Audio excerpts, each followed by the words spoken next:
Hello' everyone, মই মধুস্মিতা। আপোনালোক সকলোকে পুনৰবাৰ স্বাগতম জনাই আৰম্ভ কৰিবলৈ লৈছোঁ আজিৰ ভিডিঅ'টি। এইটো ভিডিঅ' শ্বিলঙলৈ যে গৈছিলোঁ তাৰ শেষৰটো ভিডিঅ' হয়। মাউচমাই কেভৰ পৰা আমি ওলাই ইক' পাৰ্কত গৈছিলোঁ আৰু এয়া আমি এতিয়া ইক' পাৰ্কলৈ আহি আছোঁ আৰু ইক' পাৰ্ক আহি পাইছোঁহি। ইয়াত আহিয়ে এণ্ট্ৰেঞ্চত আমি সকলোৰে বাবে টিকেট কাউণ্টাৰত টিকেট কৰি লোৱা হৈ গ'ল।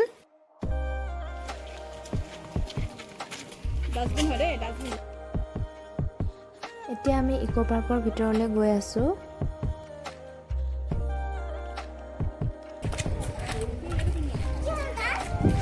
এইখন ৰেষ্টুৰেণ্ট।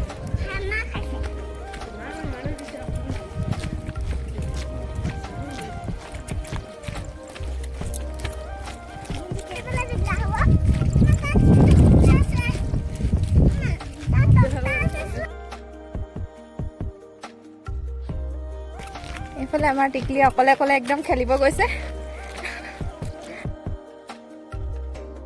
সেইদিনা ৰ'দ দি আছিলে, হ'লেও সৰু ল'ৰা ছোৱালীবিলাকক এনেদৰে খেলিবলৈ পালে আৰু কি লাগিছে। ৰ'দ বৰষুণ একোৱে নামানে, সম্পূৰ্ণ হেঁপাহ পলোৱা এটা ইয়াতে জোলনাখনত অলপ দেৰি ঝুলি লৈছে।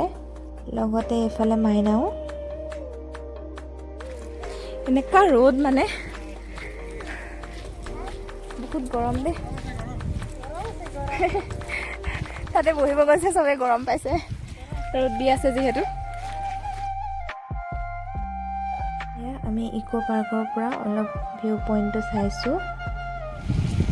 চাওকচোন ইমান ফ্ৰেছ গ্ৰীনেৰীৰ মাজত আমি আছোঁ। প্ৰকৃতিৰ কি যে অপূৰ্ব সৃষ্টি, নহয়নে বাৰু?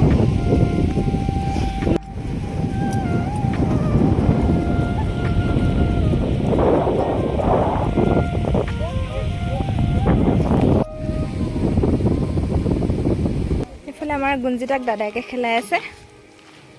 তাই বিৰাট ফূৰ্তি পাইছে ইয়াত আহি।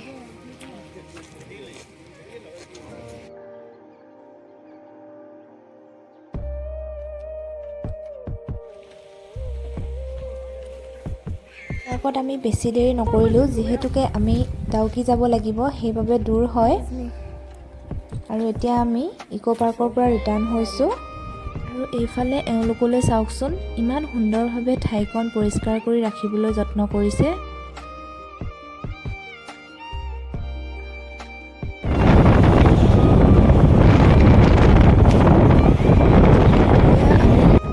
ইক' পাৰ্কৰ পৰা ডাউকিলৈ আহিছোঁ। শ্বিলঙৰ পৰা ডাউকিৰ যোনটো ৰাস্তা হয় সেইটো দেখিবলৈ বহুতেই ধুনীয়া হয়। চাওকচোন ডাঙৰ ডাঙৰ পাথৰ, পাহাৰ, ডাৱৰবোৰ একেবাৰে যেন ডাৱৰবোৰ হাততেই চোন তেনেকুৱা নিচিনা লাগিব অলপ দূৰ গৈ থাকোঁতে চাব। অৱশ্যে এই ৰাস্তাটোত থকা ডাঙৰ ডাঙৰ পাহাৰসমূহ আজিকালি প্ৰায় কাটি পেলোৱা দেখা গৈছে আৰু তাতে ডাঙৰ ডাঙৰ বিল্ডিং বনাই দিয়া হৈছে, যাৰ ফলত প্ৰকৃতিৰ বৃহৎ ক্ষতিসাধন হৈছে। আৰু সেয়া আমি অনাগত দিনত ভুগিবলৈ পাম।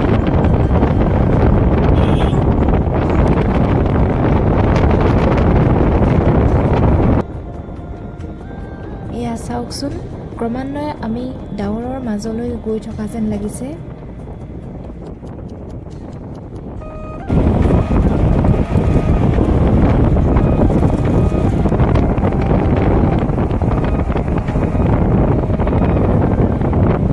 আৰু এইফালে এইটো পাহাৰৰ দৃশ্য চাওকচোন, ইমান ধুনীয়া লাগিছে। চেৰাপুঞ্জীৰ পৰা ডাউকিলৈ যথেষ্ট দূৰ হয়, প্ৰায় ৩-৪ ঘণ্টা সময় লাগে। কিন্তু ইয়াৰ পাহাৰবিলাকৰ দৃশ্য খুবেই ধুনীয়া হয়। একেবাৰে এনজয় কৰি গৈ আছোঁ আমি এতিয়া। কেইবাটাও পাহাৰ এনেদৰে পাৰ হোৱাৰ পিছত এয়া চাওকচোন, ডাৱৰবোৰ নিচেই কাষত আমাৰ।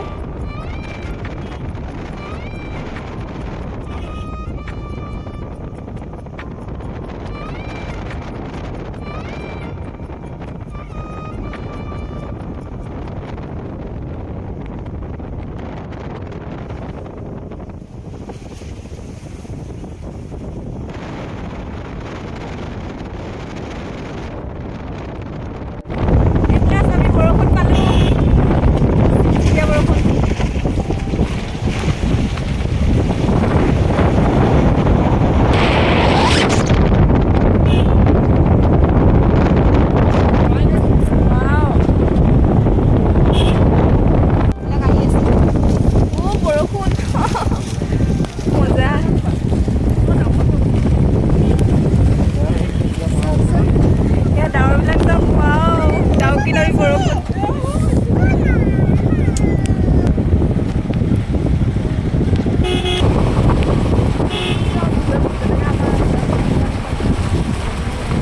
গৈ আছোঁ আমি মেলা।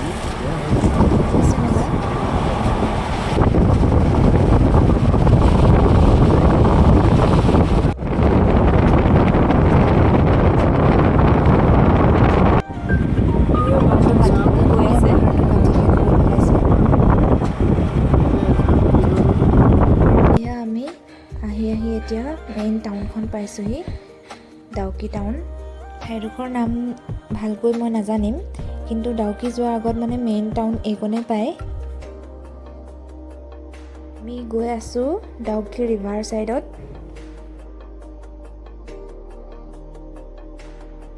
টাউনখনৰ পৰা আগলৈ ৰাইট ছাইডে আমি তললৈ নামি গৈছোঁ।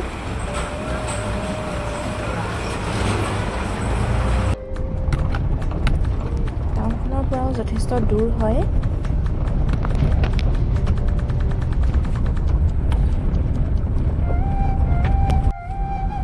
আৰু এইফালে গুঞ্জি টোপনিত লালকাল। আৰু এইটো ডাউকিৰ ভিতৰৰ ৰাস্তাটো হয়, মেইন ৰাস্তাটো। আৰু এইটো ৰাস্তা যথেষ্ট ঠেক হয়, মানে দুখন গাড়ী যেনে তেনেহে পাৰ হয়।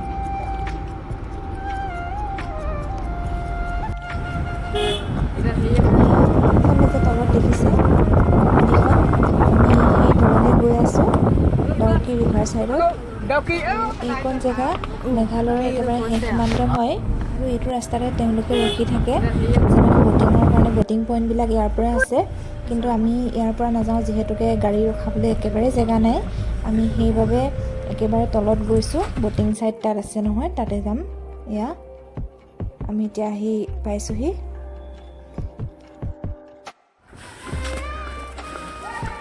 এয়া ৰিভাৰ ছাইডলৈ আমি এনেদৰে তললৈ খোজকাঢ়ি গৈ আছোঁ। চাৰিওফালে তামোল গছ, এইবিলাক ষ্টল আছে সৰু সৰু।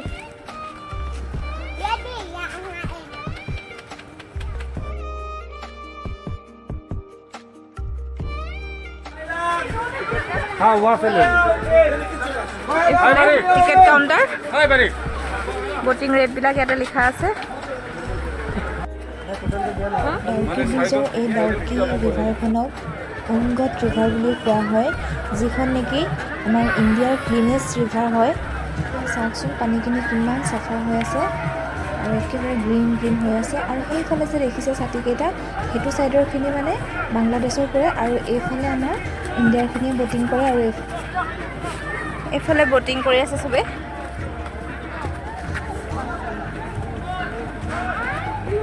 এতিয়া আমি চাওঁচোন, ইয়াতে কিবা এটা খাই ল'ব চাম, লাইটকৈ কিবা এটা। Dawki boating Meghalaya India.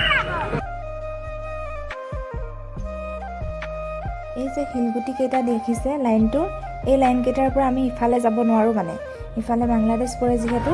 আৰু দেখিছে নহয়, এইফালে বাংলাদেশৰ কোনোবা ব্যক্তি আহি পিনে আমাক ফটো মাৰিব নেকি সুধি আছে, যিটো কিন্তু একেবাৰে এলাউ নহয়।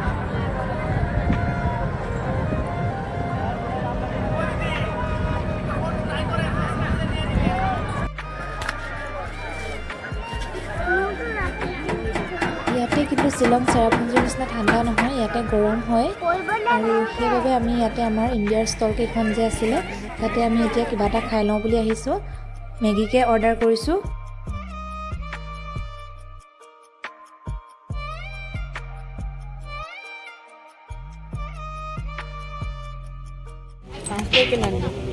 ইয়াতে কিন্তু বস্তুবোৰ বৰ দাম দেই।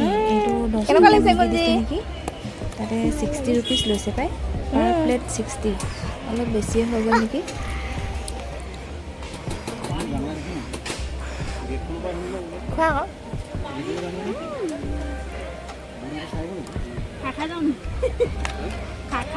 এতিয়া উভতি আহি আছোঁ। এখন স্কুল হয় ডাউকিত আমি ব'টিং নকৰিলোঁ, যিহেতু ইমান বেছি গৰম আছিলে। এতিয়া বৰ্ডাৰ ফালে আহিছোঁ। এতিয়া আমি আহি আছোঁ বৰ্ডাৰ পইণ্টত, India and Bangladesh border point. ইয়াতো ইমান ডাঙৰ ডাঙৰ ট্ৰাকবিলাক আহে, গাড়ী দুখন পাৰ হ'বলৈ বহুতেই দিগদাৰ হয়, যিহেতু সকলোবোৰ আমদানি ৰপ্তানি এইফালে সীমান্তৱৰ্তী পইণ্টৰ পৰাই আহে। সেইবাবে ফাইনেলি আমি আহি পালোহি ইণ্ডিয়া বাংলাদেশ বৰ্ডাৰ পইণ্ট। এইখন বৰ্ডাৰ গেট হয়, ইণ্ডিয়া বাংলাদেশ বৰ্ডাৰ। আমাৰ গাৰ্ড টিমবিলাক আছে গভৰ্ণমেণ্ট অফ মেঘালয়া। আৰু এয়া আমাৰ গৌৰৱৰ তিনিবৰণীয়া জাতীয় পতাকাখন আকাশত নাচি আছে। আৰু এইফালে বাংলাদেশৰ পতাকা। আৰু এই ডাষ্টবিনটোৰ পৰা আগলৈ যোনটো পইণ্ট আছে এইটো যে সেই তালৈকেহে যাব পাৰি, যোনটো স্তম্ভটো আছে। আমাক এখেতে বুজাই দিলে কোনখিনিলৈকে আমি যাব পাৰিম। এয়া আমাৰ BSFৰ টিম। আমি 1275 ইণ্ডিয়া লিখা আছে যে ইয়াৰলৈকে যাব দিছে। মাজতে আমাক বাংলাদেশৰ ফালৰ পৰা 4জনমান ব্যক্তিয়ে কিবা কিবি খোৱা বস্তু লৈ আহিছিলে, ফ্ৰুইটছ। তেওঁলোকে খাবলৈ আমাক দিছিলে সেইটো পইণ্টত, কিন্তু আমাৰ এইফালৰ পৰা চাইডে লিখা আছে ইণ্ডিয়া বাংলাদেশ ফ্ৰেণ্ডশ্বিপ গেট। এয়া আমাৰ ইণ্ডিয়ান ফ্লেগ আৰু আমি সেয়া মানি চলিলোঁ।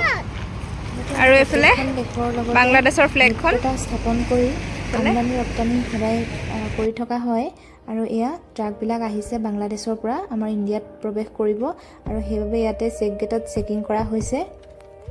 এখেতে আমাক বুজাই দিব তেওঁলোকে চেক কৰি আছে। কৰি আছে প্ৰত্যেকীয়াকৈ কৰি আছে, কিন্তু ইয়াতকৈ বেছি প্ৰত্যেকীয়া হ'ব লাগে বুলি মই ভাবোঁ। আৰু আমি এতিয়া আহি আছোঁ বৰ্ডাৰ পইণ্টৰ পৰা। এতিয়া আমি আহি আছোঁ এছিয়াৰ আটাইতকৈ চাফা গাঁওখনলৈ। আৰু চাওকচোন ৰাস্তাবোৰেই ইমান পৰিষ্কাৰ, গাঁওখন আৰু ইমান পৰিষ্কাৰ হ'ব ভাবি চাওকচোন এবাৰ। এখন আমাৰ এছিয়াৰ মহাদেশৰ ভিতৰতে ক্লিনেষ্ট ভিলেজ হ'ব পাৰিছে। চাওকচোন এয়া আমি আহি পালোহি। আৰু এইটো ছাইডৰ বিল্ডিংটো যে দেখিছে এইটো পাব্লিক টয়লেট হয়। চাওকচোন কিমান চাফা।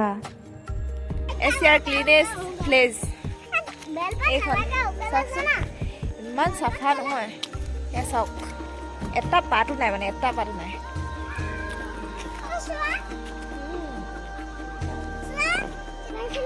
এয়া এণ্ট্ৰেঞ্চটো, আৰু এইফালে চাওক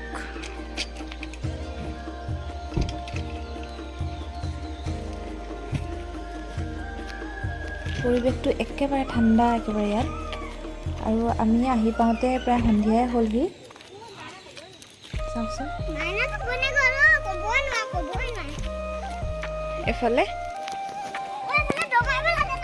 এইফালে মাৰ্কেটবিলাক আছে।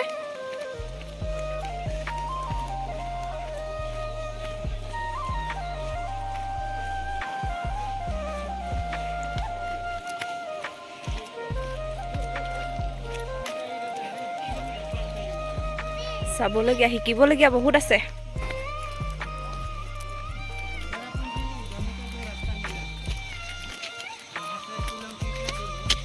কি ল'লা তুমি?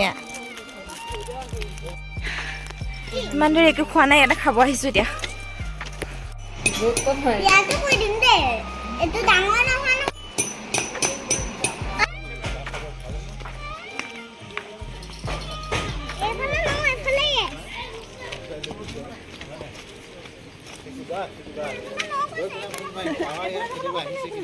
এণ্ট্ৰি পইণ্ট এইফালে, এয়া এণ্ট্ৰি পইণ্ট।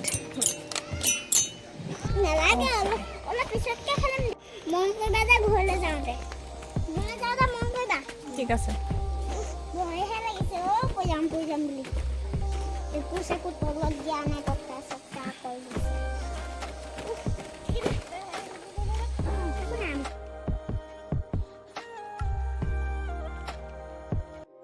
এয়া আমি গাঁৱৰ ভিতৰলৈ গৈ আছোঁ।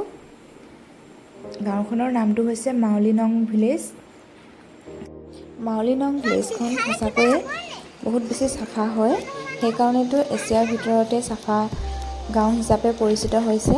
আৰু আমি গাঁওখনৰ ভিতৰলৈ গ'লোঁ, কিন্তু গোটেইখিনি ভিডিঅ' কৰা নহ'ল। আৰু সেইদিনাখন আমি আহি পুলিচ বজাৰ পালোঁহি। এয়া পুলিচ বজাৰত ৰাতি আমি আহি পাওঁতে প্ৰায় 9টা, 9:30 হৈ গ'ল। আজি আমি ঘূৰি যোৱা কথা আছিলে, কিন্তু দেৰি হোৱা হেতুকে আমি আজি ইয়াতে পুলিচ বজাৰত থাকি দিয়া হ'ল। আমি পুলিচ বজাৰতে মেইন টাউনত থকা এখন হোটেল বুক কৰিলোঁ। হোটেলখনৰ নাম আছিল হোটেল পাৰ্গাছাছ ক্ৰাউন।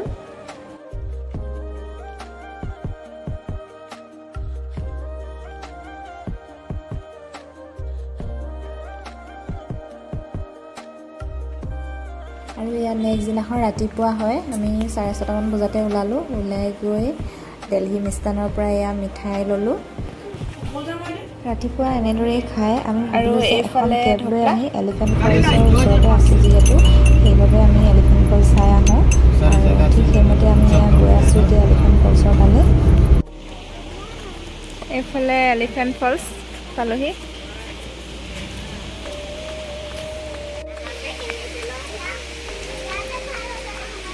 এইফালে খাচী আটেৰ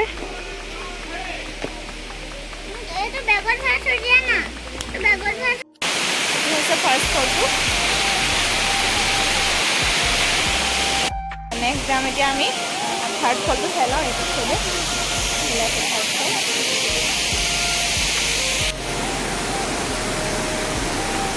বা কি সুন্দৰ এনেদৰে জুই জুইকৈ বৈ অহা জুৰিৰ শব্দ সঁচাকৈয়ে গা মন একেবাৰে হাত পেলাই যায়। তলত গৈ আছোঁ এতিয়া। তলৰ পৰা চাওঁগে।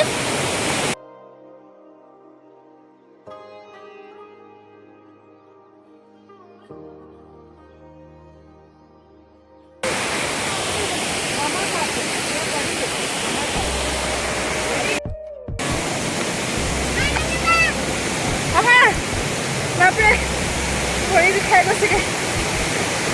ইমান ওপৰলৈ উঠিব লাগে। ষ্টেপকেইটা মানে একদম থিয় থিয়।